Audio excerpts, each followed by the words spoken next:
Go ahead and help us understand the average number of trucks that are paying cess, because you have brought it to transportation charges. It depends with the period.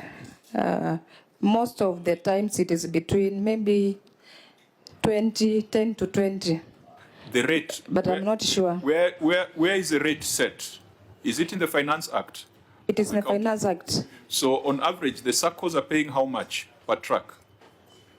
The registration fee is 10,000 per truck. Registration fees. For what duration? 1 year. For 1 year. Yes. So they pay, once you are paid the 10,000, there's no other amount of money you pay throughout the year. Yeah, no other amount you pay throughout the year, only says. So I will go with the numbers that she has given us. So you have told us, madam, that on average you have between 10 and 20 trucks ferrying sand from Kitui. That's you're saying that on record. So you're telling the people of Kitui that you only do like between 10 and 20 trucks ferrying sand from their rivers each day. Is that on record? Mr. Senator, I've said it depends on the days. There are some days when there are few lorries because of the rain, but on average it's between 10 and 20. In a day? Yes. Okay, I'll take that. So let's assume that it's 20. Yeah, let's go with the average. It's 20 trucks per day.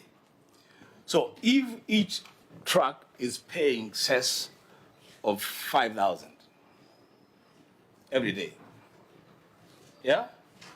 You're going with the number, the figure that you have given us, right? So per day, that will be how much? So you're saying? Saying every day is 20, it's only 20 trucks according to her, and they are paying 5,000 shillings cess. So it's 100,000, right? 100,000. So 100,000, multiply that by 365. How much is that?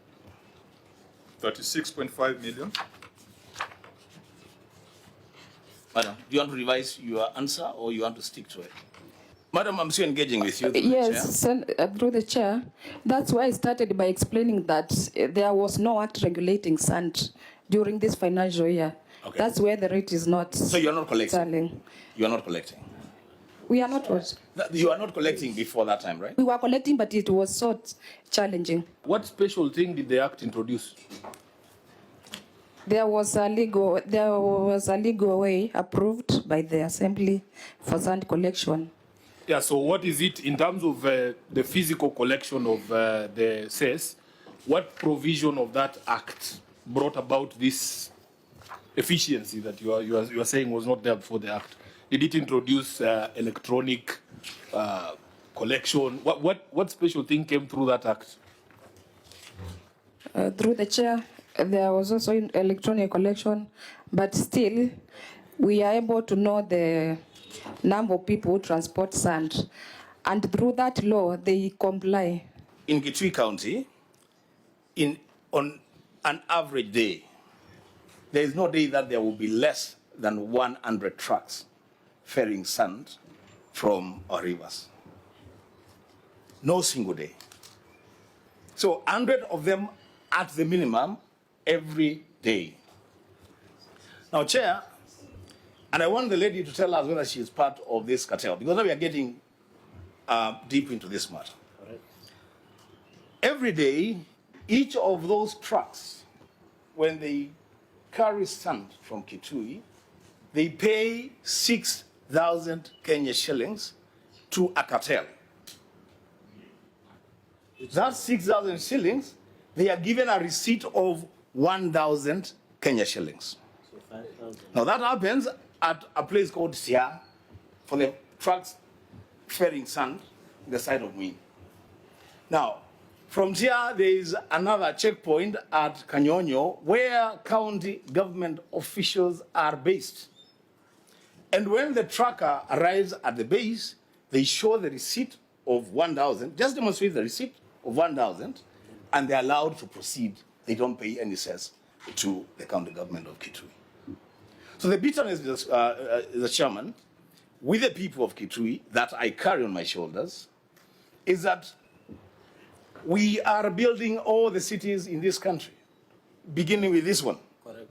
I actually want to believe that more than 70% of the sand that was used to build this building came from Kitui County. So we are building cities with our sand. We are not getting a single cent as a county from that sand. And most worrying is that we are turning rivers, and I say the governor can correct me if I'm wrong, we are turning our county into a desert with every truck that ferries that sand. Because what they do is, they come to the river, they scoop all the sand, all of it, until they get to the base of the river. It's bare soil, actually soil and rocks. And they move to the next river. So that these are not stories. You know, we have a way bridge at Kanyonyo. And I say it on record. They can challenge me. Yes. I believe some of the operators there are part of this cartel. I've been there more than 10 times. I've written letters to them to give me the list of trucks, so that we also answer Sifuna's question. Right. The list of trucks that are coming from Kitui ferrying sand and the tonnage of those trucks. They have completely refused to divulge that information. Chair, I want to believe this is a well-organized criminal enterprise. This is a well-organized criminal enterprise that looks like narcos. Governor, the chair asked you about cartelism. Are you aware of cartels? Are you part of it? Do you know them? Can you point us where they are? I have not heard you deny. These sand cartels looks to be very powerful in Kitui. Are you part of them? I won't deny that they are cartels, but I can tell you they are on the run. Those who used to do business in Kitui, because of the new law, the responsibility of enforcing who is transporting anything on our highways belongs to the police, and the police is not under the county government. So that's when we resolved to come up with a law which can be enforced by a county court which we have established and which is provided for in the law Senator Sifuna was talking about. We have created a mechanism for enforcement. The people of Kitui, which is one of the biggest counties, 30,000 kilometers square, is it logical, is it realistic and reasonable that the county government of Kitui would collect only 54,000 shillings per day, considering all the traffic that is seen? These must be tested. And Governor, we might be calling for a special audit or a forensic audit or even the EACC to look into this so that we have the assurance that the cartels, even if they are there, the county government and its officers are not part of the cartels. The county government and its officers are not the ones who are aiding the cartels. We live in this country. We know where sand comes from if you're doing a project in Nairobi. And we feel like this particular revenue stream is underreported, under-optimized, and we must do everything possible for the money to go into the pockets of the public rather than the money going into the pockets of a few. 54,000 a day, 5 trucks a day, clearly does not make sense. So, honorable members, we might want to make a recommendation on a special audit or a forensic audit or just direct investigation so that we can get to the bottom of this matter.